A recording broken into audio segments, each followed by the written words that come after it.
out there from the Badger Rock Kitchen. Here we are starting our summer cooking workshop series. We're super excited to be back with you all in the kitchen. And one of the crops that is up in the garden right now that you may or may not know how to work with or even what it is are these really fun, curly, wild looking things. These are called garlic scapes. So if you planted garlic in your garden last fall, garlic is really one of the only crops that you plant in the fall. So simple. All you do is take a clove of garlic and you plant it. There's a flat side and there's a pointy side. You put it in the ground, flat side down, pointy side up in the fall, and it sits in the ground. It has to sit in the ground through a period of freezing in order to grow into a bulb of garlic. So you stick that in the ground. It's one of the very first things that you'll see popping up in the spring. It'll look like a little green shoot. And about this time of year, it starts doing something called making scapes. And this is when the garlic is actually making a flower. This is a closed flower head of a garlic plant. And if you let this stay on the garlic plant, the plant will start putting all its energy into this flower. It'll get pollinated and it'll start making seeds. And then the garlic plant is like, oh, I have to tend my babies. And it puts all its energy into that flower, and it does not put as much energy into the bulb. So when your garlic starts doing this, you should cut off the scapes, and you shouldn't just compost them or throw them out. You should definitely eat them. They taste just like garlic, but they have kind of a fresh green taste to them too. So what I'm going to be showing you all how to do today is to make a super simple recipe called Garlic Scape Pesto. And I'm going to show you all how to make homemade pasta to go with it. Homemade pasta sounds scary. If you've never made it before, it can sound a little intimidating. It's really easy too, believe it or not. So we're going to start with the pasta just because that takes a little bit longer to make. So I just start with some plain old flour. I like to use unbleached flour just because I am not a big fan of ingesting stuff with bleach in it. I feel like the unbleached is just as good, super delicious, and I'm actually going to make just a half recipe of this. So I put 1 cup of flour, and I am going to put a little bit of salt. For a full recipe, I would use 2 cups of flour, and I would use a 1/4 teaspoon about of salt, so you don't need a lot. Whoops, like I said, you don't need a lot, just a little bit of salt. Put it in there. So just salt and flour. And I like to use a whisk just to mix that up a little bit. And then what you are going to do next is make a little well in the center of your flour. Sort of like just a little dip. And what you're going to put inside that little dip is some eggs.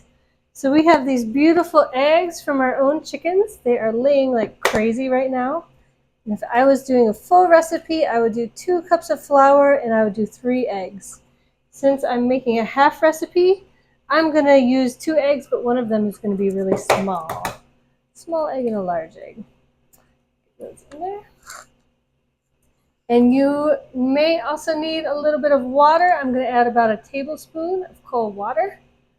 And you can also add, if you want to, and I would say this is optional. I've made noodles with and without olive oil, but you can add a tablespoon of olive oil if you want that olive oily flavor a little bit in your noodles.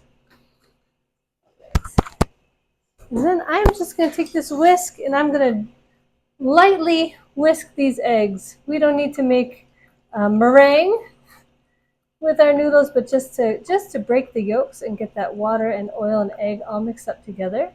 Now you can see I have a little egg lake in the middle of my flour. That's exactly what I want. And then I'm going to take my spoon and I'm just going to start pulling in flour from the side of that little crater of flour. Mix this in. And making noodles is so fun to do with kids too. So if you have kids at home and you like to cook in the kitchen with your kids, noodles are a really easy and fun thing to make. And usually a big hit with kids. So once we get it mixed in, I'm going to get my hands in here at this point and just start gathering all that flour into the egg and the water and the olive oil and just kneading it together until it holds together into a dough. You don't want it too sticky, so if it's too wet, you can always add a little more flour. If it's really not holding together well at all, you can also add a little bit of water. So this looks quite wet. Let's see when I get a little bit more of this mixed in from the sides. And you know, making noodles, you can hand roll them, which is so easy, and you don't need any kind of specialized equipment at all. You just need a rolling pin. Or you can get a noodle roller. I got one from a garage sale that I'm going to show you all how to use. But I'll show you both ways because both are easy and both work and both make delicious noodles. Okay, this looks great. And if you don't eat eggs, you can make noodles with just water and flour. So, and a little bit of salt. So it can be done. Also delicious. The egg noodles I love. Okay, you see how this is holding together really nicely? And it's nice and golden yellow from that yolk.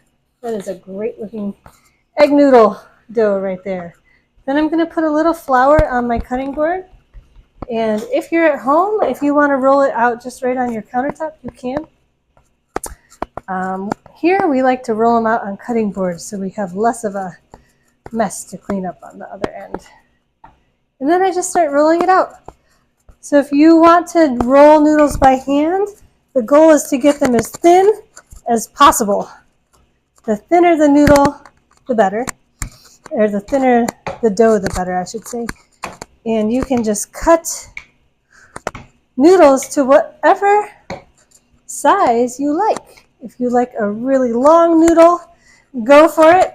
If you like a shorter noodle, you can cut your noodle dough in half and make shorter noodles like this.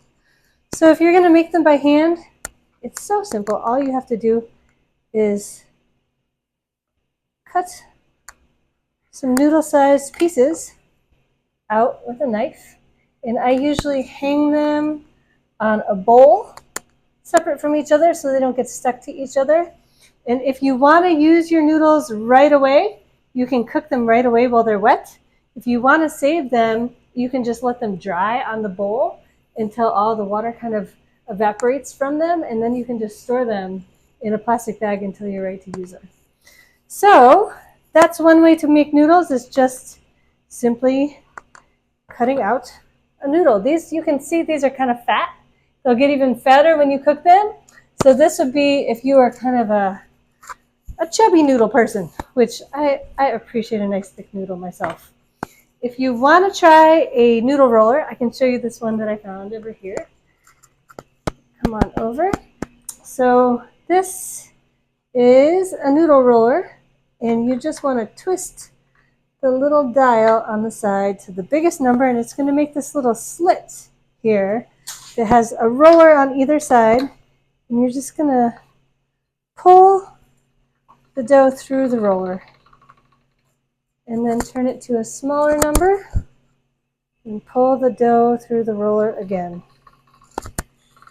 And you keep doing that until you get to the lowest setting, and that will be the skinniest amount of space between those two rollers.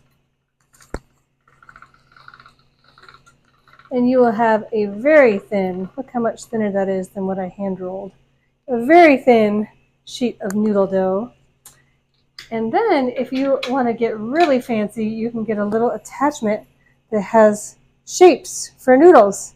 So this is the linguine attachment. I'm going to just roll this through here, and you can see the linguine coming out the end. It can be helpful to have a noodle buddy to catch your noodles on their way out. This is a great project to do with kids if you have them working together too to get the noodles through the roller.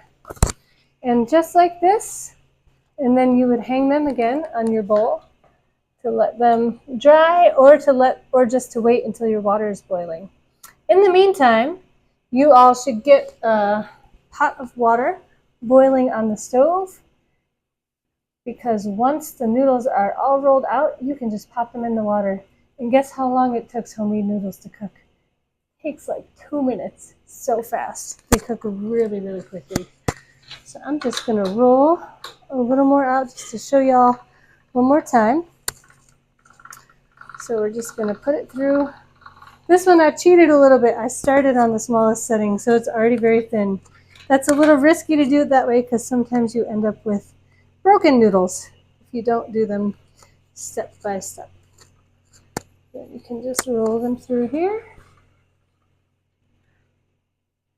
And that is like noodles in 5 to 10 minutes, you all. Easy, delicious, and they taste so different when they're fresh. I don't even know how to describe it. They're like chewy and fresh and delicious in a whole different kind of way. So I'm just gonna wipe off my noodle fingers a little bit here so that I can get switched to our pesto step. All right. So while the water is boiling, coming up to a boil, I'm gonna get ready to make my pesto. And this is what I'm going to do. Your garlic scapes, the whole thing is edible, and sometimes it gets a little extra tough right towards the end. You can feel it. See how bendy it is? All the way up till about here, and then it gets kind of hard. So you might want to snap that super hard part off just because it's a little bit harder to blend. But if you harvest your scapes when they're young enough, you might not even have a hard part at the end. A lot of these feel great. So I'm just gonna start dicing these up. And you will see these at the farmer's market this time of year too. If you're ever walking around and you're like, what in the world are those funny looking curly things that smell like garlic? Well, they are garlic scapes or garlic flowers. So I'm just gonna cut these scapes a little bit, just kind of rough chop, because we're gonna put these in a blender to make the pesto. So we don't need to worry about dicing them too fine. The blender will take care of a lot of that for us. So just get these rough chopped, flour and all. And I will tell you, I have kids of my own, and the last time we made garlic scape pesto, it was gone before I even hardly put it on the table. So it's delicious too, and a great way to get a little bit of fresh, early summer goodness onto your dining table.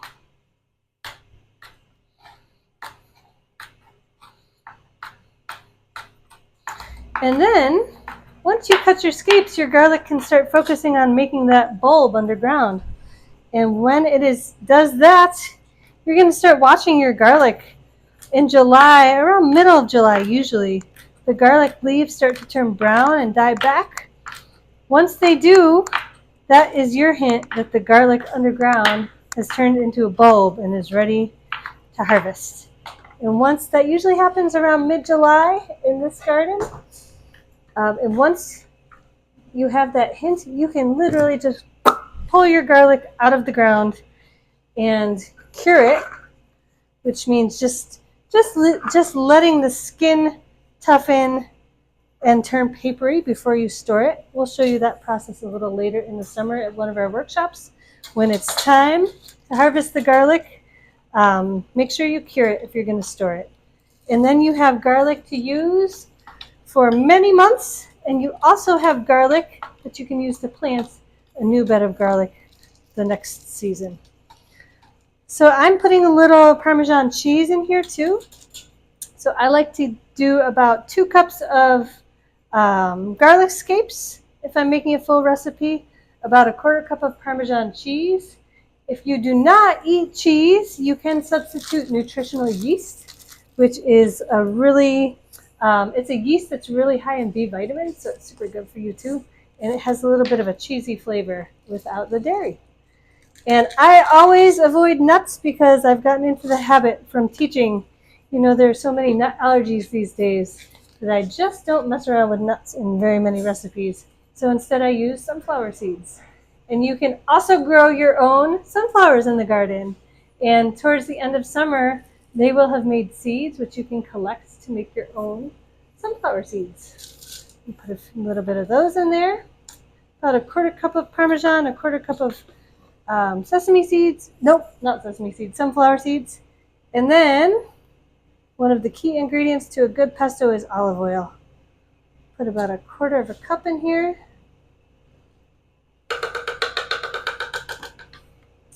And that gives it that nice Italian flavor. And then I like to put some lemon juice. Since this is a little bit smaller recipe, I'll put the juice of half a lemon. But for a full recipe, I would put a full lemon. And I will put these recipes too in the comments at the end of the video so that you all can make these at home on your own if you'd like to try it. All right, so we have garlic scapes, we have olive oil, we have Parmesan cheese, we have sunflower seeds.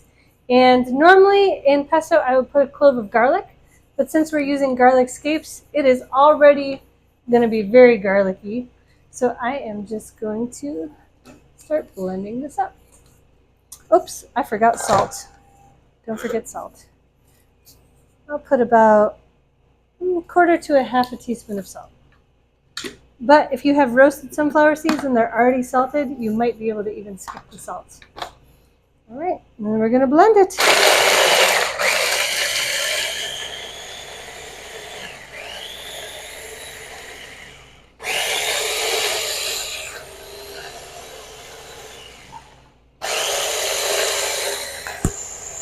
I'm just going to grab a spoon to scrape it down from the sides a little bit. And this looks great. Sometimes if your pesto is a little dry, you can add a little bit more olive oil, or you can even add a little bit of water just to loosen it up so it blends. In fact, I might add just a tablespoon of water or two.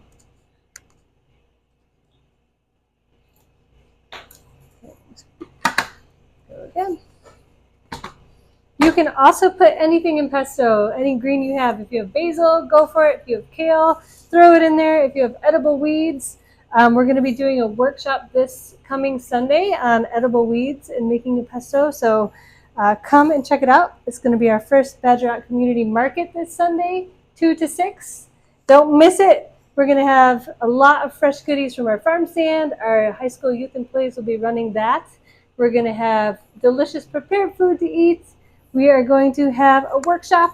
So come on out. We're super excited to get that going. And here we go with the blending.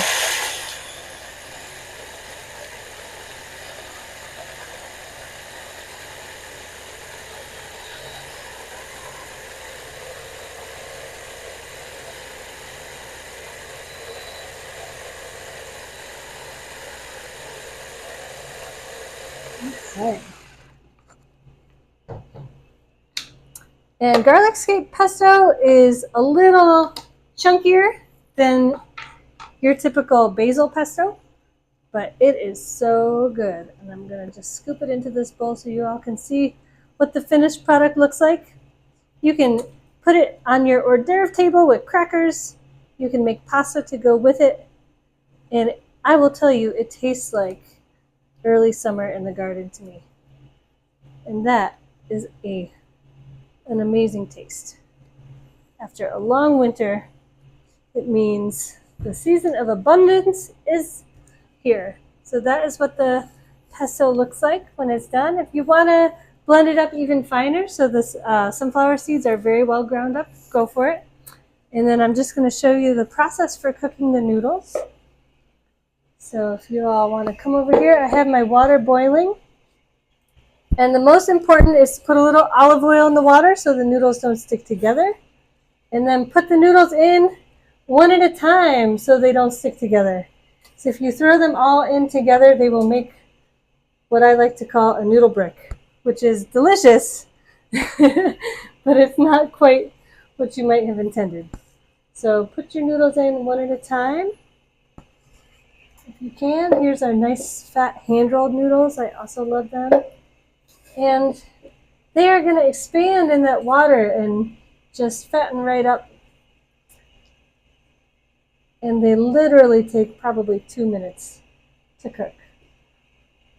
Once 2 minutes is up, you can pour these noodles through a strainer, strain out the hot water, and you can just serve them right away. Enjoy your feast. These in there. It is so humid in this kitchen. Sometimes on a really humid day, your noodles will start to stick together before you even put them in. Look at that. If that happens, just be careful to separate out your noodles a little bit better before you hang them on your bowl. And there you go. Those are homemade noodles, almost ready to eat already. All right. And I am just going to let those go for 2 minutes. And that, you all, is garlic scape pesto and homemade noodles. Took what? Maybe, I bet you could throw this meal together in 20 minutes max. So it's fast, delicious, nutritious. Hope you try it at home. If you do, let us know what you thought. And we hope to see you Sunday for the community market. Come on out. If we have garlic scapes left after cooking them with our classes all week, we will have some for sale at our farm stand. Thanks for tuning in, everybody. We'll see you next time.